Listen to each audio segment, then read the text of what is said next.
determine whether a relation represents a function. And these definitions are going to be very reminiscent of what we did last week because it's the same topic. We might have worded it differently. Actually, this definition here, it's a little more technical than the one we did in the other handout last week, but you'll find out how it's going to be really the same.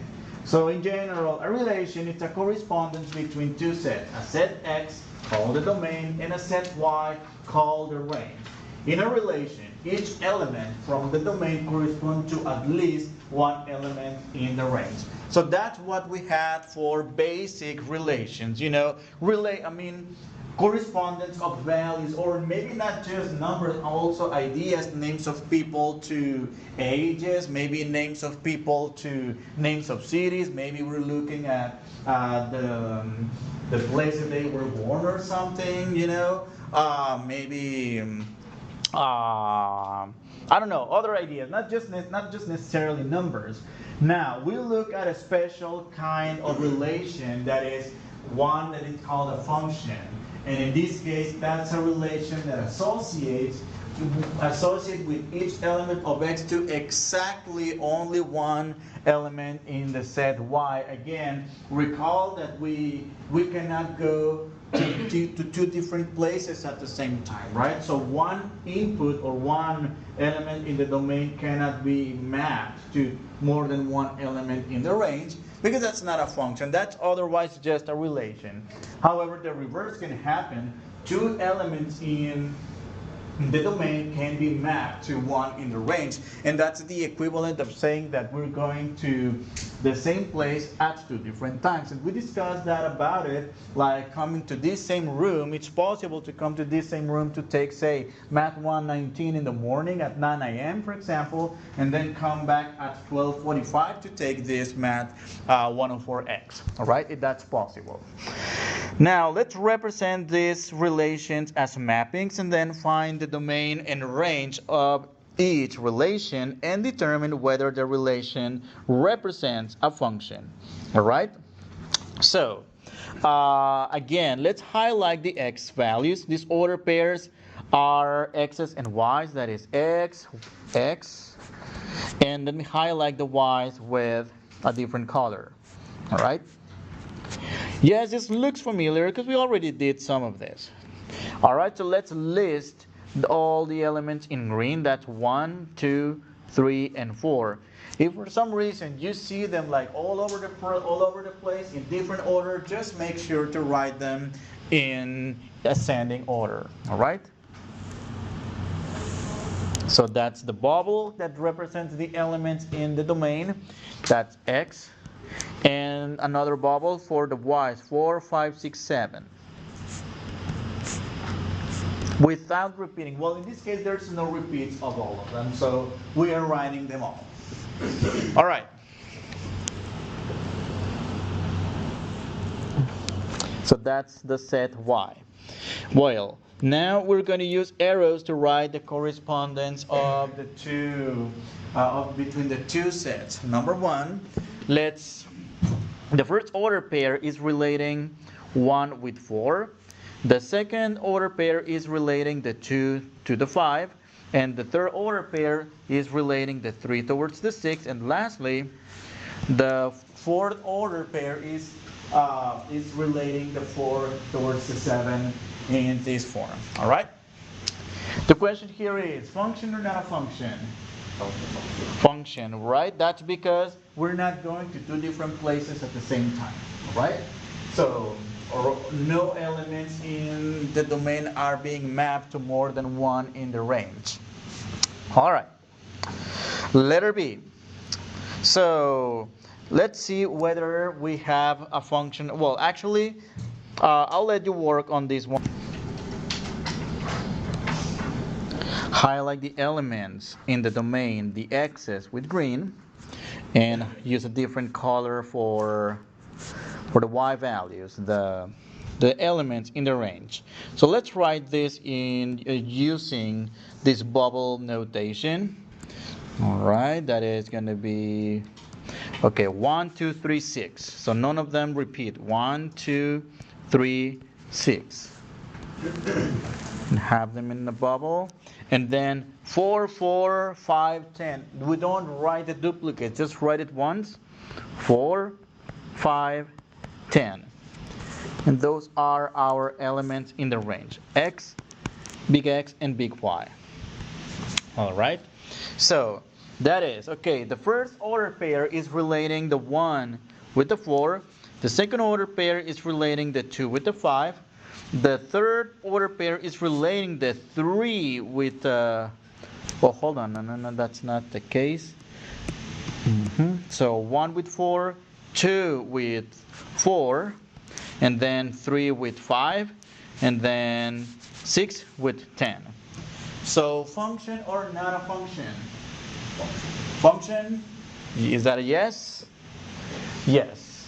Why so? Well, because again, two elements can go to the same, two elements in the domain can, or more can be mapped to one same element in the range. However, the reverse cannot happen. So in this case, again, that's the case like going to the same room, room 364, I believe it is, at 9 a.m. to another class, a stats class, for example, then come later at 12 for the trig class, right? So it's possible to be in the same place at two different times, but not the opposite. Cannot be in two different places at the same time. All right, let's look at letter C. And well, again, let's highlight all the elements, all the x's with green. And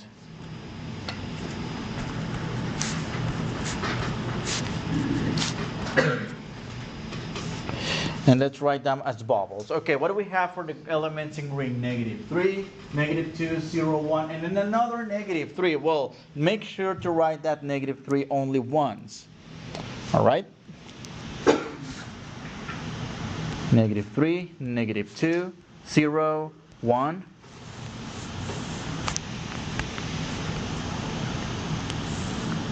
And then 9, 4, 0, 1, 8. Okay, there's numbers are all over the place. So that's 1. Let me do the 1 first. Oh, no, the 0 first. Then 1, then 4, then 8, and lastly 9. And let's represent this by bubbles, and then also represent the relation using arrows here. All right. So. According to the first order pair, the number -3 gets mapped to 9. The second order pair indicates that we map the number -2 to a 4, and then 0 to 0 for the third order pair, and then what else? 1 to 1 on the fourth order pair, and the last order pair is mapping the -3 to the -8. Well, the question here is function or not a function? Why not? Well, -3 has two outcomes. All right, so -3 has two outcomes, right? Two outputs, right? So it's like, again, being in two different places at the same time. That's not possible, so not a function. Yet, this is still a relation, which is fine. All right. The next topic is new these first examples we just covered, at least two of them I think they were the same that we covered in the previous handout last week. However, what we're going to do here, these are actually the same exercise to determine whether an equation defines a function. I'm going to go quickly on these ones. And again, okay, so to determine whether an equation where y depends on x, so that is y is the dependent variable and x is the independent variable, it is the easiest thing to do is to solve that equation for y. It may be possible. It's usually possible unless we get one of those more complicated ones, one of those crazier ones. All right, so. Let's see, it is often easiest to solve the equation for y. Now, If any value any value x in the domain corresponds to more than one y, then the equation does not define a function. Well, so again, overall what we do is solve for y. Well, it turns out letter A is already solved for y. Now, think of any input x. For example, x equals to 1. What is the output for x equals to 1? Okay, so x equals to 1. 3 times 1 minus 7. So that's 3 minus 7, that's negative 4. Well, here I really don't care about the numerical value we obtained here. What we care is how many outputs is this. How many are they?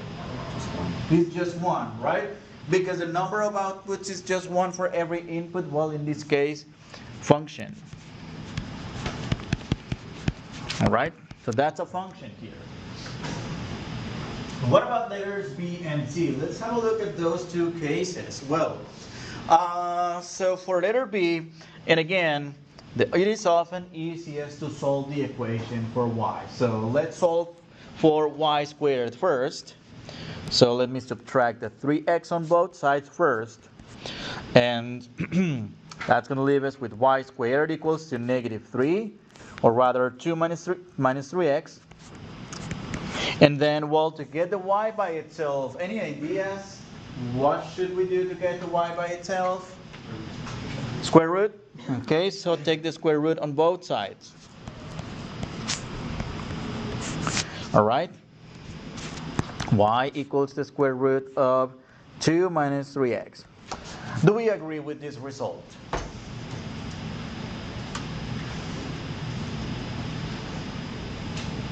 Yes? Hmm? It should be two variables. What is that again? It should have two variables like negative and positive. Exactly. Every time we use the square root property, that has to be a plus or minus, right? That is correct. So, well, in this case, this plus or minus is going to give away the answer as to whether this equation will define a function. And it turns out it won't be a function because for every input, your favorite number here, okay, I'm the easiest one, 0. 2 minus 3 times 0, that's going to be square root of 2. But plus minus, here, every input is outputting two results. So again, it's like being in two different places at the same time, which is not possible yet. Okay, I need this chair over here. Okay, so not a function.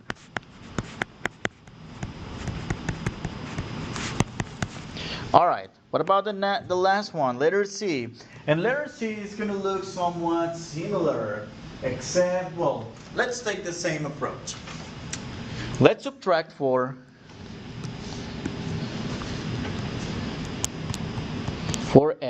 from both sides. All right? So when we do that, well, that's going to leave us with y cubed equals to 1 minus 4x. We still need to get to solve for y. We still need to take care of that third power on the y. Any ideas as to what to do in this case? Cube root, all right? Okay, let's take the cube root, because the cube root is the inverse operation to raising to the third power, or to cubing, all right? So that's going to be cube root. And that's going to be y equals, oops, I forgot something. I forgot the index 3. Very important. And that'll be the cube root of 1 minus 4x. And that's our final answer. Oh, well, that's just the solution for y. Do we agree with this result? Do we need plus or minus when it comes to cube roots? Not in this case. So every time we evaluate or we use the radical property to solve equations, when it comes to even index, notice this is an even index because that's a square root. Or if we do the 4th root on both sides, or the 6th root, the 8th root, all even indices, we need to put the plus or minus. However, if the index is odd, like the cube root, the 5th root, the 7th root, we don't need that plus or minus. All right, so we're good over here. Will that represent a function then? How many outputs would we get out of your favorite input? Just one, right? Because we don't see a plus minus. The minute we don't see a plus minus, well, that's just one. Even if there was a negative here, how many outputs is that? Still one, right? The minute you see the plus or minus, that's what it means, two outputs here. All right, so function. All right. I think again, this is a little bit of repetition of the notation, the letters we use to denote functions. So every function in an algebraic fashion are denoted with either upper and lowercase f, upper and lowercase g. We also use upper and lower and uppercase h as well. Oftentimes we use little r and the big R. That's usually for the rational type of functions. So no, I don't think we're going to get through those in this course. Well, and again, the thing here is that f is a function, then for each number x in its domain, the corresponding image in the range is designated by that symbol f of x. And that f of x, well, it reads f of x or f at x. However, we usually go with this one, f of x. I have actually, if you ask me, I haven't seen any references that use the f at x. We usually rather call it f evaluated at x, but really like f at x is not very common, but these terminologies are interchangeable. So, but for the most part, we're going to use the f of x, right?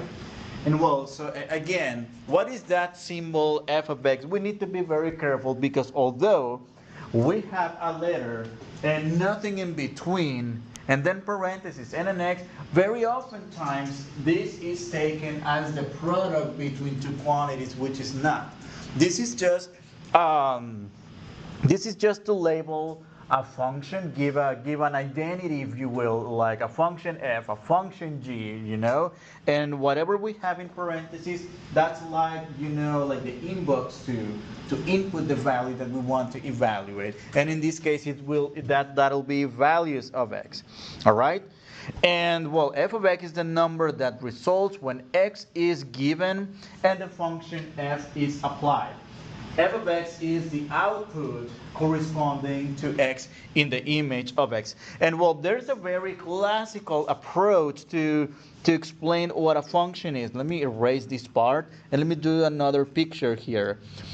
You may have seen this approach before, maybe in high school or maybe in a different book or maybe online. But the most common approach to this is the machine approach. All right, like this.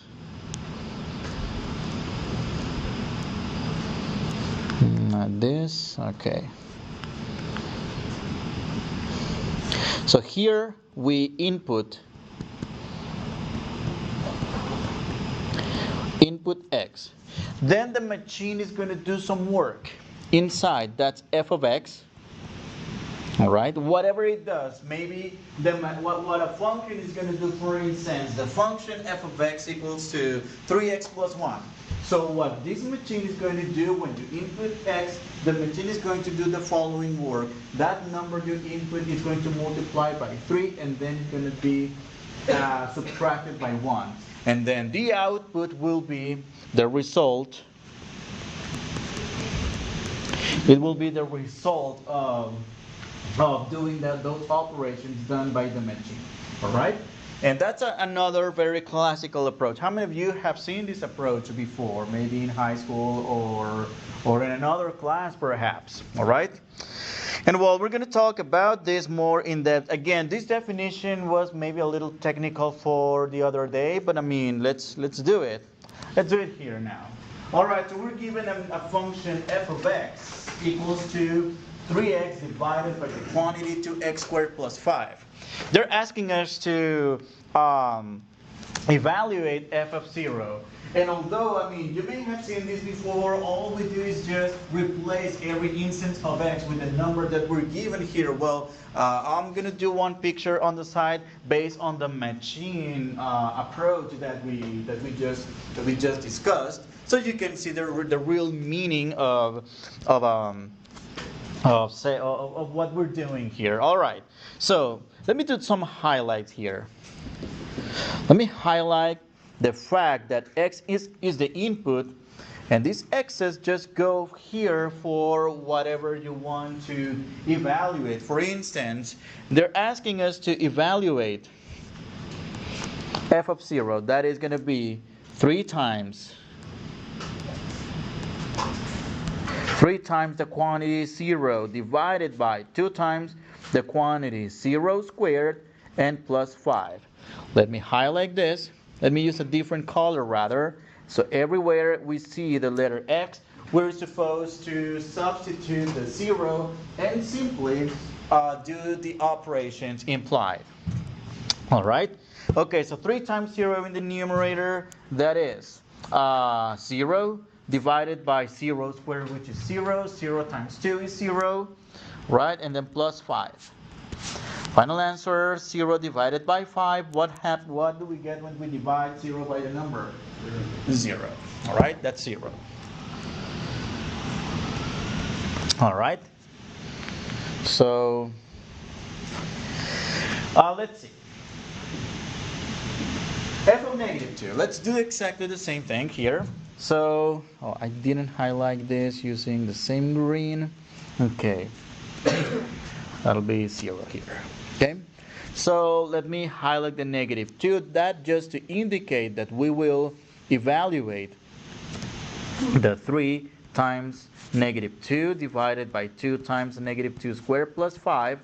And I'm going to use a different color to represent what we evaluate, which is in this case negative 2, all right? And let's see. 3 times negative 2 in the numerator, that's going to give us a negative 6. And then 2 times negative 2 squared, negative 2 quantity squared, that becomes positive. Every time we raise a negative number to an even power, like here, it becomes positive. That becomes a 4 plus 5, and let's keep simplifying. Negative 6, 4 times 2, that's 8 plus 5, and that's negative 6 over 13. All right? So in reality, this is what we're doing. Let me do the machine approach again.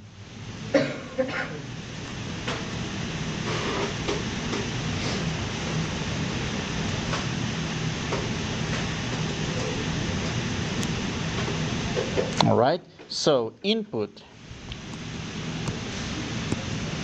maybe a little bit bigger. All right.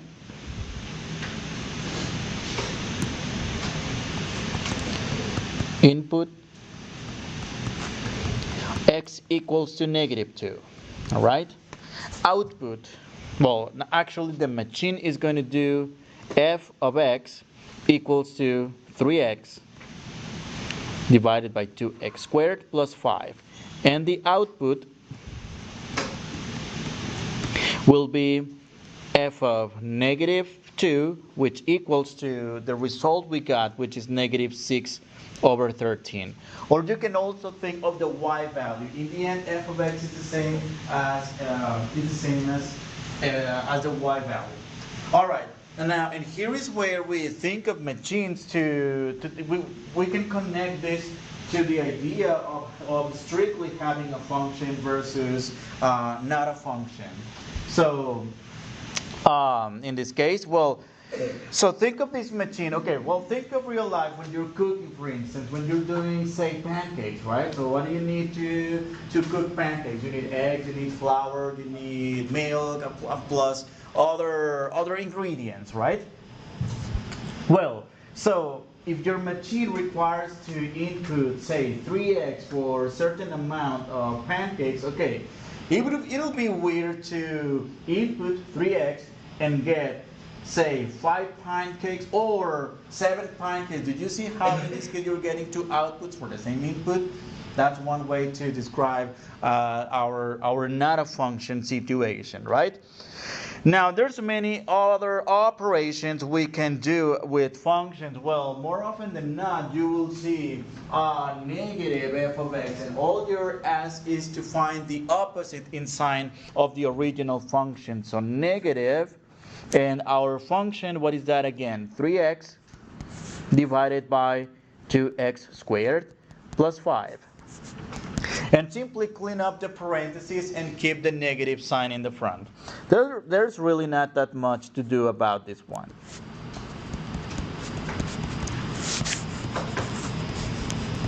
Right?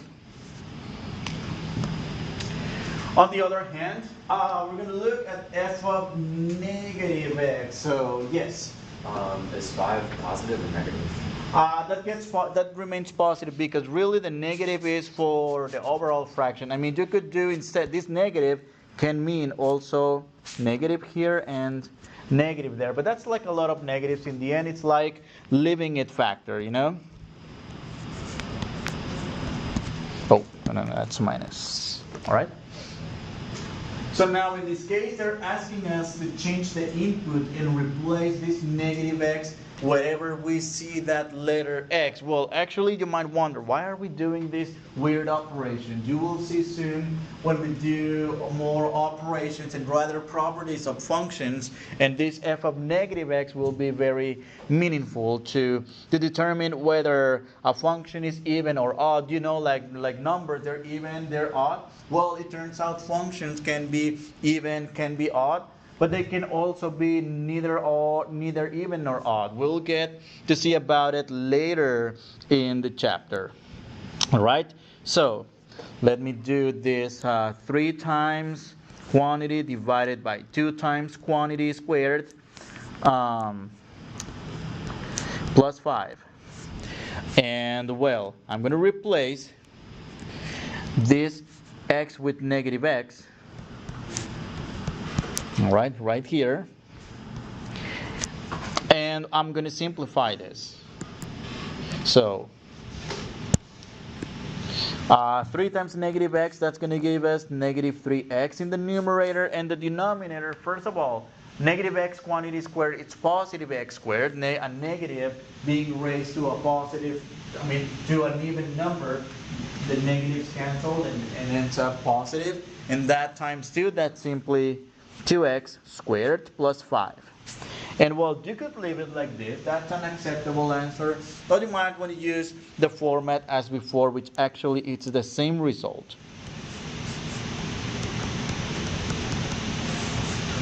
All right. Okay, very often times we will need